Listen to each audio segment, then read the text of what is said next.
mente o sujeito. Com a finalidade de neutralizar os pensamentos, em certos grupos, recorre-se à prece, que é um apelo telepático às forças superiores. Papel da vontade. No médium, a boa vontade do médium secunda aos espíritos na impulsão dada aos fluidos. Nos assistentes, a vontade dos assistentes deve se traduzir por um apelo intenso às forças espirituais superiores e não por um desejo muito vivo de obter uma manifestação pessoal, o que poderia, visto a falta de harmonia criada por esse estado mental, paralisar as manifestações em curso. O estado de saúde do médium. Andamento da sessão. Ver desenvolvimento página 120. Renovação das sessões. Ver desenvolvimento do médium de materialização, PAG. 123. Graduação dos fenômenos a se obter. Primeira categoria. RAPS. Materialização fluídica visível para os videntes, luzes azuladas, movimentos de objeto com leve contato das mãos. Segunda categoria. Levitação de objetos sem contato, escrita direta, pedaço de lápis colocado entre duas ardósias lacradas, vozes diretas, sem recorrer ao emprego dos órgãos vocais do médium. Terceira categoria. Materialização parcial e visível do corpo humano, materialização visível e total do corpo humano, desmaterialização e transporte de objetos. Controle. Não podendo nada presumir das influências ocultas que o farão agir durante o transe, pensamento dos assistentes, sugestões de espíritos mistificadores, desejo inconsciente de reduzir o esforço, e poderão levá-lo à fraude inconsciente, o médium deve, em lugar de se mostrar ofuscado pelas medidas de controle, exigi-las ao contrário a fim de permitir sua honestidade ao abrigo de toda suposição nos casos duvidosos. De todas as maneiras, os experimentadores são os únicos responsáveis de toda fraude consciente ou inconsciente da parte do médium ou dos assistentes, pois que a ineficácia das medidas de controle demonstra sua incompetência. O controle deve ser inteligente, flexível e racional. Ele é progressivo, o que quer dizer que convém, se desejamos alcançar um resultado prático, deixar-se desenvolver as manifestações em lugar de paralisá-las desde o começo por exigências intempestivas e prematuras. Controle do médium. Controle simples. 1. Exame das vestimentas. 2. Manuseio das mãos. Essa precaução é suficiente comumente para estabelecer a realidade do fato supranormal durante uma sessão familiar. Não é o mesmo quando se propõe uma finalidade de propaganda, pés dos experimentadores colocados sobre os pés do médium. 3. Aplicação de faixas de tecido fosforescente sobre os membros do médium. 4. Amarração do médium, não recomendado. 5. Fotografia. Controle instrumental a empregar exclusivamente em uma sessão científica de demonstração. 1. Emprego, após controle, do aparelho fotográfico comum aberto durante toda a duração da sessão e fechado após combustão do magnésio. 2. Emprego do aparelho estereoscópico. 3. Emprego da corrente elétrica. Ver descrição do aparelho elétrico do Dr. Jenkin-Utsing. 4. Emprego de raios infravermelhos e ultravioletas. Dr. Osti. 5. Emprego de uma báscula sensível que indicará a diminuição de peso do médium durante a manifestação, do manômetro, da gaiola em treliça metálica lacrada, da rede de cordas de malhas apertadas, etc. 6. Moldagem de membros materializados com parafina fundida em um balde de água quente. 7. Levantamento de pegadas na terra argilosa ou sobre uma superfície polida revestida de negrura de fumaça, etc. Em uma sessão científica, o experimentador deve poder provar que nenhum aparelho, ou nenhuma substância, pôde ter substituído aquela, ou essa, que tinha sido examinada antes da sessão. A posição de uma assinatura, coloração especial, etc. Controle do local. Todas as saídas devem ser lacradas. Controle das paredes e dos armários. Controle da mobília. Se for esse o caso, um experimentador pode solicitar uma sessão experimental em um local de sua escolha. O médium poderá pedir a aplicação do mesmo controle por medida de garantia. Controle dos assistentes. A fim de se precaver contra a acusação de conivência ou mistificação da parte de algum assistente mal intencionado, é evidente que o médium tem o direito e mesmo o dever de solicitar por sua vez o controle da assistência. 1. Fazer a corrente durante toda a duração da sessão. 2. Os assistentes são reunidos por uma pequena corrente encadeada. 3. Emprego da corrente elétrica. 4. Emprego de pequenas faixas fosforescentes costuradas nas vestimentas. Condições desfavoráveis para a obtenção dos fenômenos físicas. 1. Falta de conforto para o médium, temperatura, assento. 2. Uma indisposição do médium. 3. A fadiga, esgotamento nervoso, abuso das sessões, uso imoderado do álcool, etc. Ver condicionamento da sessão. Psicológicas. 1. Depressão moral do médium. 2. A falta de passividade mental dos experimentadores. 3. Atitude desconfiada destes últimos, etc. Nomenclatura das matérias e menores objetos empregados em uma sessão ordinária. 1. Telas fosforescentes. 2. Faixas de gás fosforescente. 3. Fitas de magnésio. 4. Papel e lápis, ardósias, etc. Parte teórica. Os fenômenos físicos provam: a. Que o médium pode exteriorizar um fluido, matéria fluídica viva, ectoplasma. b. Que a vontade de uma inteligência pode modelar essa matéria, materialização. c. Na maior parte dos casos, as inteligências diretoras do fenômeno se dizem ser os espíritos dos terrenos desencarnados e se fazem reconhecer, materialização parcial ou completa. d. Graças ao fluido mediúnico, a inteligência pode dissociar e reconstituir a matéria, desmaterialização e rematerialização de objetos, fenômenos de transporte. E os pensamentos dos assistentes têm uma repercussão sobre a intensidade do fenômeno. A passividade mental da assistência é por isso necessária. F. O fenômeno pode se tornar luminoso, fosforescente. Principais objeções. 1. A trapaço da parte do médium ou dos cooperadores. Ver a resposta no 2. 2. A alucinação dos assistentes. 3. As pancadas, raps, têm sua origem em uma corrente elétrica magnética. 4. Os fenômenos são produzidos pelo pensamento dos assistentes. Resposta: nesse caso, os assistentes deveriam todos ter o mesmo pensamento, se elaborando ao mesmo tempo, o que é praticamente impossível. 5. Ação do pensamento subconsciente do médium, se informando por meio da leitura dos pensamentos, comunicações mentais.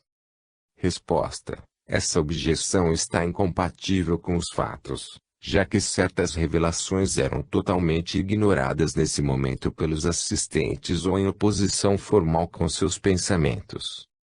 6. O espírito do médium sabe tudo e um pouco de tudo, onisciência, onipotência, quando ele entra em contato com o plano do pensamento transcendental. 7. Os fenômenos são produzidos pelo demônio. Resposta: que pensaríeis vós de um pai de família que deixasse o seu filho à mercê dos exemplos e conselhos perniciosos e afastasse dele as pessoas que o desviariam do mal? O que um bom pai não faria, deve-se pensar que Deus, que a bondade por excelência, fizesse menos do que faria um homem. Esse pensamento seria sacrílego. Allan Kardec. Sessão psicoespírita, em grupo privado.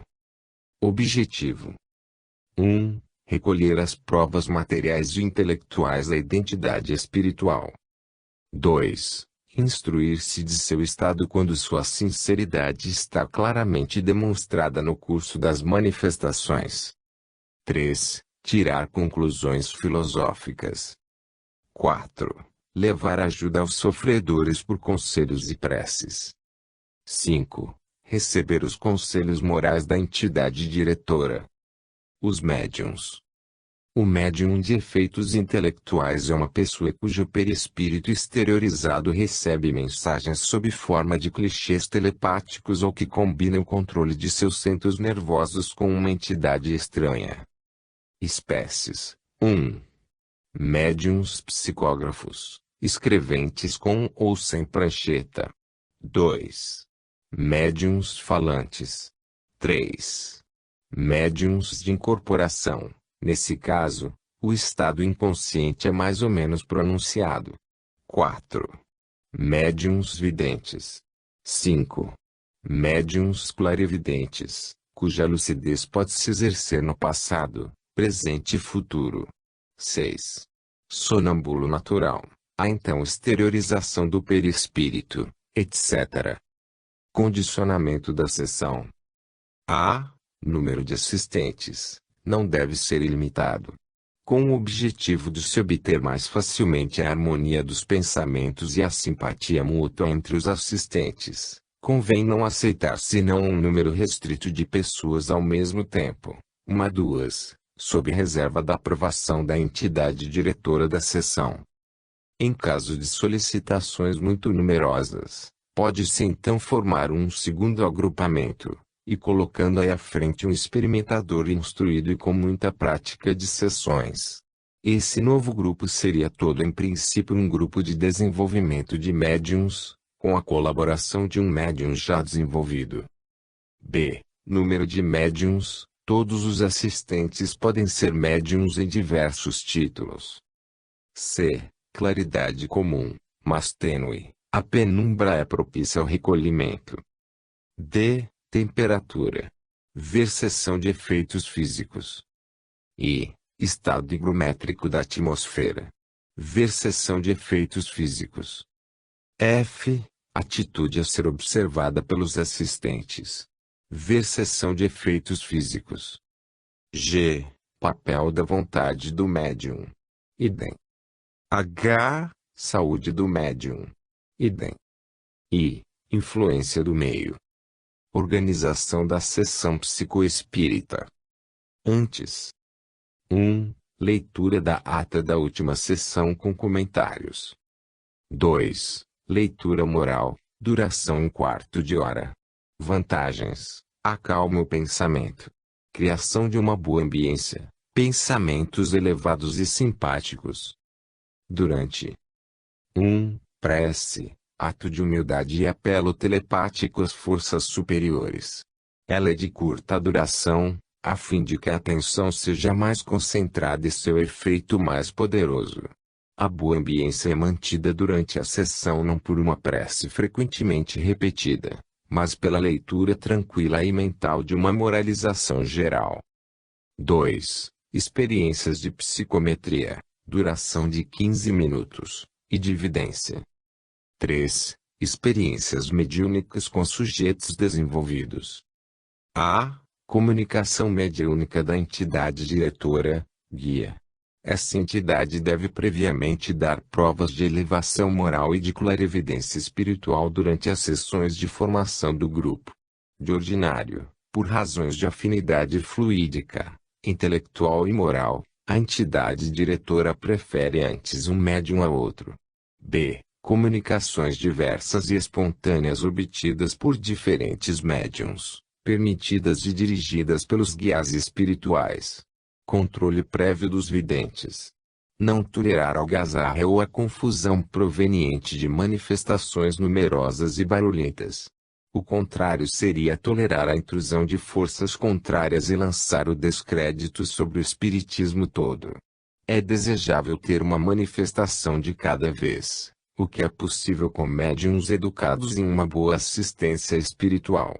O chefe do grupo pode solicitar uma comunicação probante em favor de um assistente. 4. Controle dos espíritos inferiores e por vezes moralização. Ver mais adiante. 5. Prece. Após leitura das comunicações, primeiros comentários sugeridos por seu conteúdo. Provas coletadas. Duração da sessão: 1h30 no máximo. Passado esse intervalo, os espíritos dos assistentes estão fatigados, o contato espiritual se relaxa e as manifestações se alteram. Controle da identidade do espírito. Controle de sua personalidade terrestre. Há indicações dadas espontaneamente, aceita para o inventário. A sinceridade do espírito pode ser tomada na falta no curso de uma conversação com ele. B. Indicações solicitadas. Aqui, é necessário fazer uma distinção que tem sua importância. Primeiro caso, o espírito que se apresenta não tem consciência de seu estado real. A perturbação física que segue imediatamente a morte não é ainda dissipada. Nesse momento, não se pode obter dele nenhuma indicação de alguma importância. O médium ressente, entretanto, as dores que precedeu o trespasse. Às vezes a perturbação física é dissipada e deixa lugar a uma perturbação mental e moral. As intensidades de sinceridade do espírito que busca seu caminho são muito difíceis de simular e prometem manifestações ulteriores plenas de interesse. Moralização do espírito. Segundo caso, o espírito conhece seu estado. Ele é pouco evoluído. Suas manifestações são de ordem inferior. Toda tentativa de identificação terrestre não pode ser tentada, senão após uma moralização clara, adequada ao gênero do espírito. Se o espírito se obstina a se manifestar pelo mesmo médium malgrado a moralização que foi feita, se abster da mediunidade e se fazer desprender-se por um médium curador magnetizador.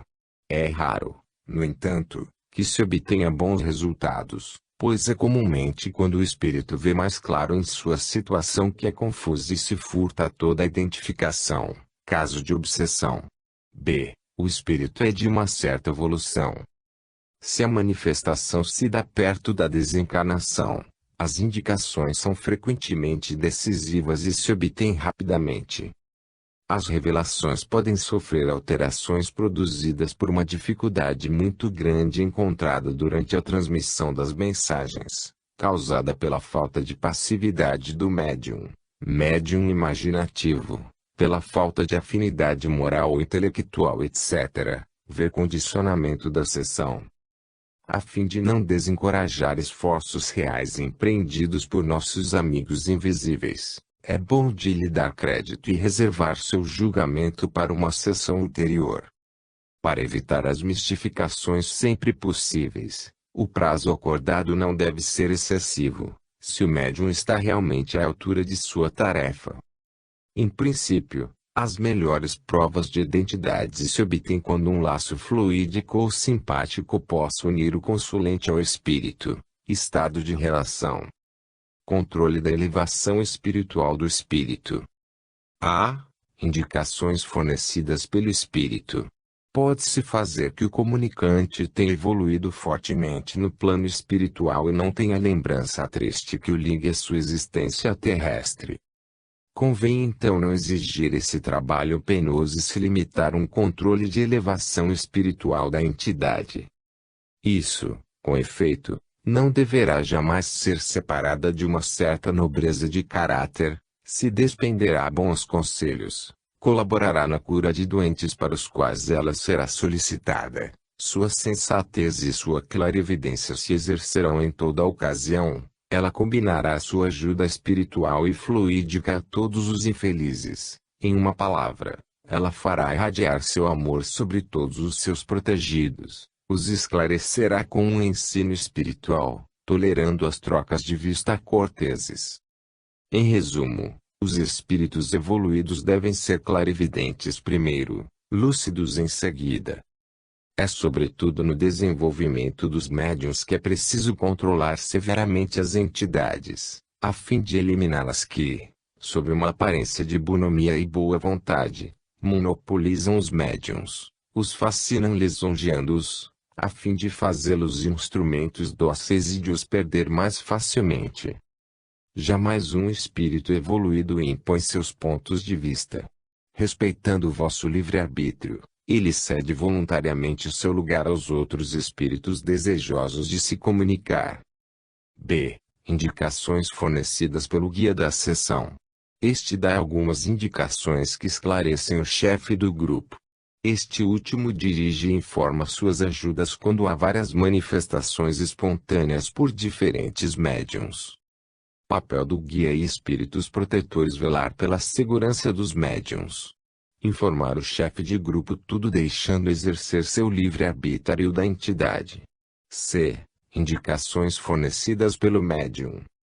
Sensações ressentidas no começo e durante a manifestação. Longe de ser um instrumento passivo, o médium não deve se entregar a uma força que sente hostil ou perversa senão após indicação do guia, com o objetivo de se reservar para os sofredores que demandam assistência e os espíritos bem-intencionados. É com esse objetivo que ele deve exercer sua sensibilidade. Visões. Durante a mensagem, o médium percebe às vezes um clichê que trai a entidade que o influencia. Sensações e visões devem ser comunicadas ao chefe de grupo desde que o médium pode fazê-lo. D. Controle do vidente.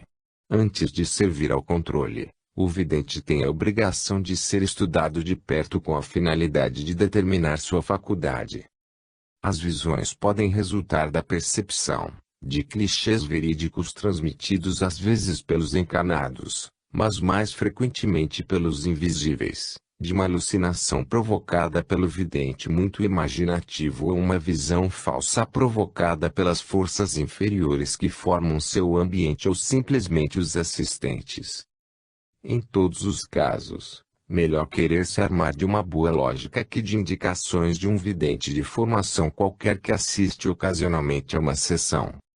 O vidente bem controlado por um guia pode render os maiores serviços. Vários videntes devem escrever suas visões sobre cadernos especiais para comparação.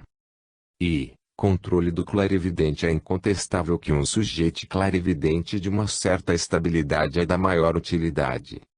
Controle dos ensinos. Até aqui, temos tentado estabelecer a identidade terrestre e espiritual do espírito. Convém, no presente, estudar as revelações que ele nos transmite. É preciso notar, entretanto, que a evolução em direção à perfeição se estende ao infinito. Todo espírito não possui senão uma parcela de verdade frequentemente cercada de uma multidão de erros devidos à sua ignorância relativa sobre tudo que não é de sua competência e de que todo ser é afligido sobre um ponto especial. As deformações provindas principalmente das ideias particulares do médium são ainda de se temer. É porque convém não aceitar senão com reserva tudo que é ensinado por todas as entidades situadas aparentemente sobre o mesmo plano de evolução moral. Um novo ensino não deve ser aceito senão após ser confirmado por mensagens numerosas obtidas em meios diferentes, durante um período de tempo bastante longo e após controle da identidade espiritual dos espíritos instrutores. A discussão crítica de uma nova revelação provoca uma reação no mundo espiritual e o atraso trazido à sua recepção no plano terrestre favorece a eliminação das alterações da imaginação e contribui assim para tornar-se mais deslumbrante. Em princípio, será lógico não adotar um novo ensino senão se ele estiver conforme a lei de amor e após as revelações que fazem menção dele terem sido submetidas à análise comparada. Papel do médium nas comunicações espíritas. No estudo das comunicações mediúnicas, é sempre preciso ter em conta que elas trazem o mais frequentemente em si mesmas traços da personalidade intelectual do médium. É porque é recomendado focar sua atenção sobre o fundo mais do que sobre a forma das mensagens. Conselhos aos experimentadores. 1. Ser assíduos. 2. O desejar obter a qualquer custo e imediatamente provas tangíveis ou narrativas sensacionais os tornaram responsáveis pelas mistificações e desencorajamento dos médiuns. 3. Para ser aceito, o novo assistente deve possuir algumas noções teóricas sobre o animismo e o espiritismo. 4. Toda sessão, como toda organização que se respeite, deve ter uma base moral, solidez da organização, um objetivo humanitário, justificação de sua existência, e ser dirigida com inteligência, proteção dos médiuns contra a obsessão e resultados tangíveis. 5. Se abster de evocações imperativas, a fim de não prejudicar na evolução espiritual do espírito chamado ardentemente à Terra. Médiuns. 1.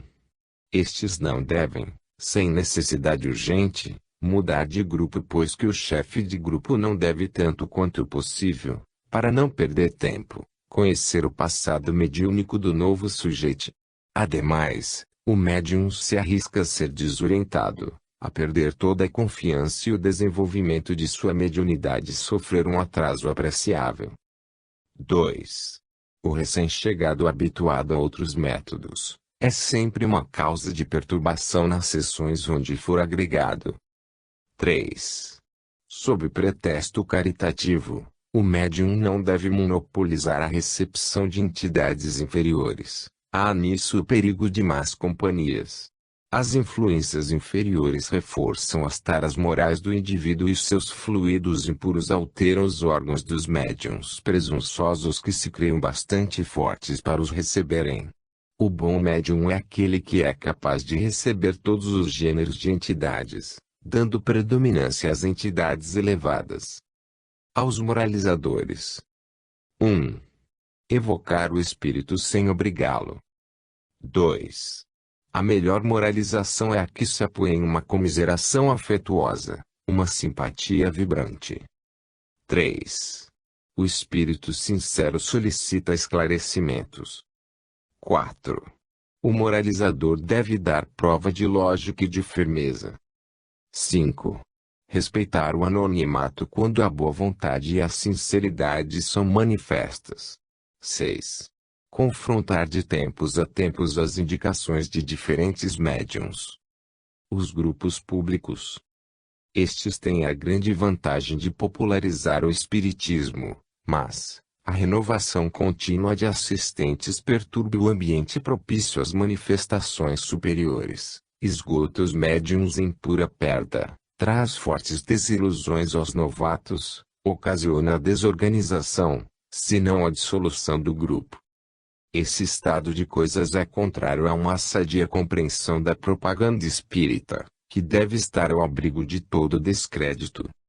Uma sessão mal conduzida desanima as pessoas sérias, desejosas de ter um primeiro contato com o mundo espiritual. Melhor vale 2 grupos de 10 pessoas do que um grupo reunindo um maior número de assistentes. A propaganda se faz mais utilmente por meio de sessões de demonstração com sujeitos clarividentes ou oradores experientes nesse trabalho. Ver sessão de demonstração. Parte teórica. As sessões psicológicas permitem estabelecer 1. A dualidade do ser humano, corpo e alma. 2. As faculdades da alma. 3. A sobrevivência do espírito e perenidade da individualidade. 4. A existência do mundo espiritual. 5. A sanção da lei moral aplicada a todos os seres. 6. A vida espiritual, diferentes ordens de espíritos, seus estados, suas ocupações, suas evoluções progressivas, as transformações da personalidade. 7. A intervenção dos espíritos no mundo corporal. 8. As leis universais, a lei de afinidade, lei do trabalho, lei de solidariedade, lei de conservação, lei de reprodução, resumidas na lei de amor. 9. O objetivo da encarnação terrestre. Sessão de moral e de iniciação espiritual, em grupo privado. Pouco a pouco, Os membros de uma sessão psicológica adquirem uma convicção sólida da realidade dos fenômenos espíritas. A pesquisa da identidade terrestre não é por isso tão mais imperativa. As aspirações espirituais se avivam e se mantêm por uma preparação intelectual e moral mais profunda. Elas se manifestam por uma ação caridosa sob todas suas formas. A faculdade dos médiuns se afina e estes se tornam mais sensíveis às comunicações superiores. Nesse momento, o controle da identidade terrestre, aparência física, fatos da vida diária, deverá ceder o passo ao controle de elevação espiritual. Ver sessão psicológica, a moralidade do espírito e ensinos recebidos. Respondendo ao desejo de se instruir, esse gênero de sessão autoriza mais facilmente, se o nível intelectual da assistência o permite, a discussão filosófica e da faculdade de empreender trabalhos de maior envergadura. Um certo lugar deve quando mesmo ser reservado aos espíritos que têm necessidade de nossa ajuda. O contraste das manifestações é aliás altamente significativo. Sessão demonstrativa ou de propaganda para vulgarização do espiritismo. Objetivo: provar a realidade do fenômeno psíquico e espírita e conduzir o público ao estudo teórico e experimental das manifestações supranormais. Organização: sessão com médium orador. 1. Preparação do público por uma conversação científica e moral sobre um assunto espírita. 2. Recolhimento ou prece. 3. Conferência mediúnica por médium orador ou demonstração pela clarividência. 4. Recolhimento. 5. Curtos comentários relativos aos resultados obtidos. Assuntos de conversações. A. O Espiritismo e seu papel providencial. B. A alma e suas faculdades supranormais. C. As provas da sobrevivência, objeções e respostas. D. A vida espiritual. I. Nossas relações como os desencarnados, filosofia. F. O objetivo da vida terrestre, a evolução, a reencarnação dos seres imperfeitos, as provas etc. Sessão com médium clarividente. 1. Leitura do processo verbal da sessão precedente. 2. Leitura moral com comentário ou conversação sobre um sujeito espírita. 3. Cantos espíritas e preces espaçadas por uma meditação. 4. Clarividência. 5. Comentários relativos aos resultados obtidos. 6. Preces. Sessão de desenvolvimento mediúnico, em grupo privado. Essa sessão se distingue das outras pelo fato que ela não se compõe unicamente senão de pessoas desejosas de desenvolver suas faculdades. Ver precauções a tomar, página 23. Esse desenvolvimento deve ser regulado por um controle rigoroso que prevenirá a obsessão e trará à luz os dons mediúnicos verdadeiros, isto é, aqueles que se confirmam por fatos indubitáveis não conhecidos dos alunos. Em princípio, o aluno médium deve ser muito severo para tudo que vem por seu intermédio e pensar que ele é melhor nada obter do que adulterado ou mal. Uma vez desenvolvido, o médium deve saber que ele tem uma missão muito importante a cumprir e que ele não pode se prestar experiências senão com pessoas sérias cujas intenções superiores, científicas e morais são bem estabelecidas. Classe de médiuns de efeitos intelectuais. Organização. Antes da sessão propriamente dita, os alunos exercem sua sensibilidade psíquica fazendo telepatia. Duração: meia hora. Sessão. 1. Preces e leituras espiritualistas. 2. Exercícios de psicometria, como a telepatia. A psicometria constitui um excelente exercício de flexibilidade mediúnica. O aluno, estando assim habituado a tudo dizer e tudo controlar, terá avançado em sua prática do lado experimental da mediunidade. Ele compreenderá assim que a mediunidade não é um oráculo quase infalível e aceitará as possibilidades de erro sem desanimar. 3. Tentativas de evidência. O aluno escreve sobre um caderno o que ele vê. 4. Tentativas de incorporação. Médium escrevente, orador etc. Antes de exercitar completamente a empreitada espírita, o aluno informará ao chefe da seção sobre as impressões que ele ressente. 5. Preces. Agradecimentos. 6. Estudo crítico dos resultados pelo presidente de seção. Classe de médiuns de efeitos físicos. O futuro médium de efeitos físicos é frequentemente o médium tiptólogo. 1. Preces. 2. Tentativas de tipologia que dão indicações sobre o ambiente espiritual da sessão. Duração: meia hora. Os assistentes testam seus dons por grupo de 4. 3. Se as tentativas são encorajadoras, pode-se tentar uma sessão na obscuridade. 4. Pode-se alternar a sessão de materialização com as tentativas de fotografia transcendental ou espírita. 5. Preces. Conclusões. Como se vê, o método espírita é positivo e exige análise comparada de mensagens para as distâncias e os pontos de contato, para determinar as leis espirituais que limitam a ação do ser humano. Ela é uma aplicação do método racionalista, científico. Ela nasceu do método indutivo-dedutivo empregado em psicologia experimental.